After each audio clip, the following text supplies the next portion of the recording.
that Cleveland Browns stadium. They want to see him play to see if he's good or not. That's just the way it is. No one cares about the rest. It's him, then Myles Garrett at this point. When we're talking about jersey sales, he's number one. At this point, if you're Cleveland, why are you still putting yourself under this guillotine? I understand why. You don't want to make yourself look stupid. We wanted him. We think he's it. He is the proven one, and we don't want you to go out there and... Why are you still putting yourself under this guillotine?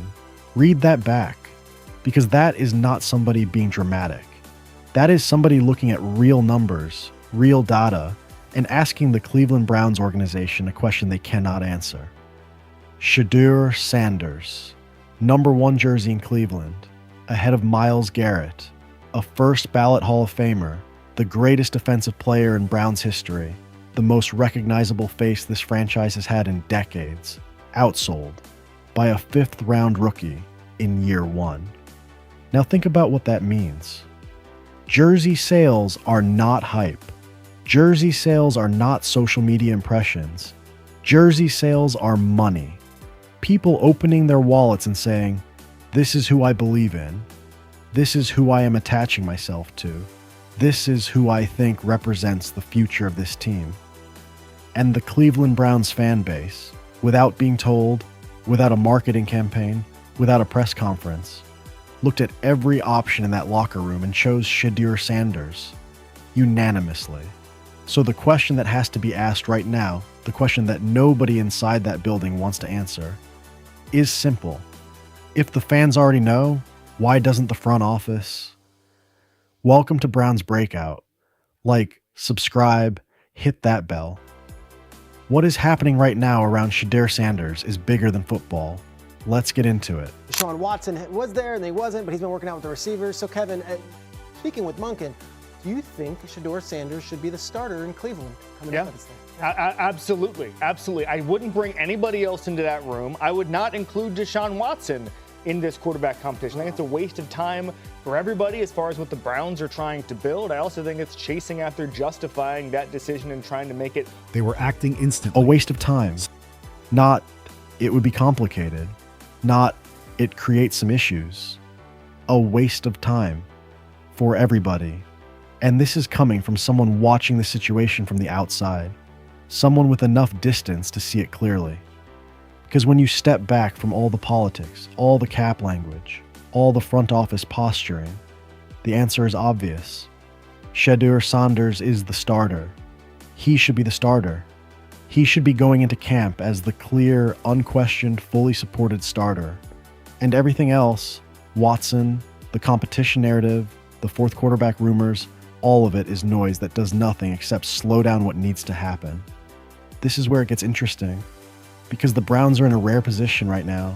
They have a young quarterback with proven market power, proven locker room presence, and proven on-field flashes. And they're still hesitating, still hedging, still keeping doors open that should have been closed months ago. And here's the danger in that hesitation. Every day the Browns do not fully commit to Shedeur Sanders is a day they're sending a message to their own locker room. A message that says, we are not sure. A message that says, we are still looking. A message that lands on every player in that building and creates exactly the kind of uncertainty that derails seasons before they start. Deshaun Watson in that competition is not insurance. It is a distraction. And distractions at the quarterback position do not stay contained. They spread into everything. Confirmation. I actually texted Shedeur because I know him very well. And I said, dude, like whatever happens, wherever you go, like that's your first day. Day 2 matters more than the draft. I was 199. Yeah. So who could speak on it better than me? Like what that really means. Use it as motivation. You're going to get your chances. Go take advantage of it. Like I remember like when they were talking about Aaron Rodgers sliding and Aaron slid to like 21 in the first round. Day 2 matters more than the draft. 199th pick. One of the greatest quarterbacks in NFL history, Tom Brady, and he is the one reaching out to Shedeur Sanders personally to remind him that where you get picked is not the story. What you do after is. Now think about what that says about the kind of gravity Shedeur Sanders already carries. You do not get that call from someone like that if you are just another player.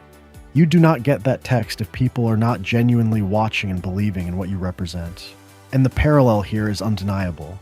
Brady fell because teams could not see past the surface, past the measurables, past the draft position, past the noise. And he went out and became the greatest of all time. Shedeur Sanders went 144th, 5th round. And in year one, without a full season as a starter, without a stable offensive line, without a consistent supporting cast, he became the #1 jersey seller on his own team. That is not projection. That is not potential. That is already happening, right now. And the people who are supposed to be building around him are still sitting in boardrooms debating whether to create competition. Let me give you the full picture, because I think when you lay it all out, the absurdity of this situation becomes impossible to ignore. Shedeur Sanders showed up to Cleveland's facility this offseason, voluntarily.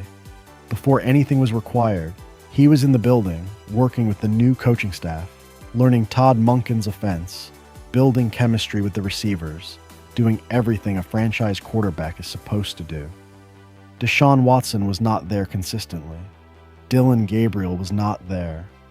But Shedeur was, showing up, putting in the work, making the impression, being present when he did not have to be.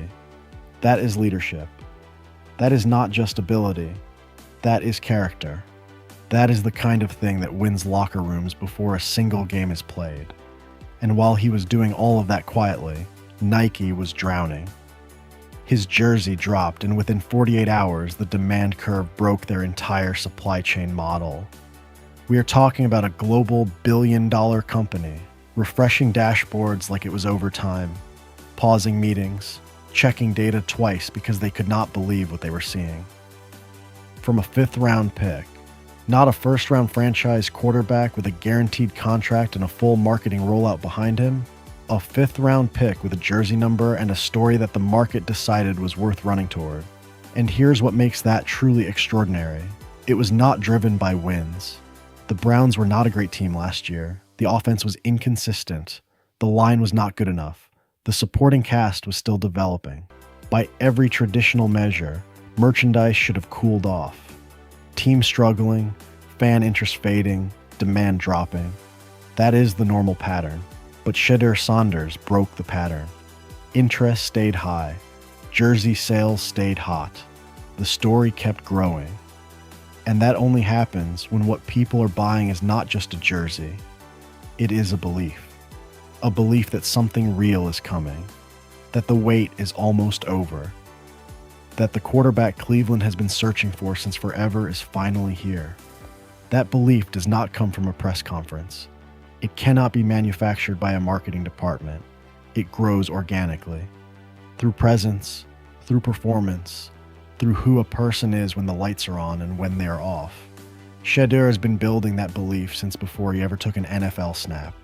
And now, with jersey numbers and market data and fan behavior all pointing in the same direction, the Cleveland Browns organization is the last group in the building that has not fully committed to what everyone else already sees. That is the guillotine moment. That is what the clip was talking about. Because every day you hesitate, every day you keep the Watson conversation alive, every day you float another quarterback competition, you are putting yourself under that blade. And the blade does not care about cap hits or organizational politics. It only comes down when the fan base loses patience. And that patience is running thin, not because Browns fans are unreasonable, but because they can see what is right in front of them. They already spent their money on that number 2 jersey. They already made their choice. They are waiting for the front office to catch up. The market spoke. The fans spoke. The jersey numbers do not lie. Shedeur Sanders is the number 1 Browns jersey in Cleveland, ahead of Myles Garrett, ahead of everyone. That is a verdict, not a projection, not a hope.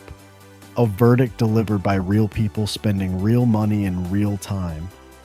And now, the only question left, the only thing that matters between now and training camp, is whether the Cleveland Browns organization is brave enough to trust what everybody else already knows.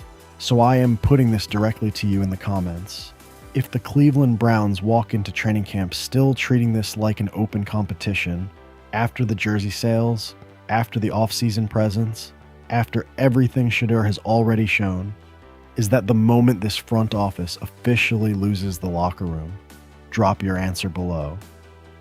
Because this conversation is not over. It is just getting started.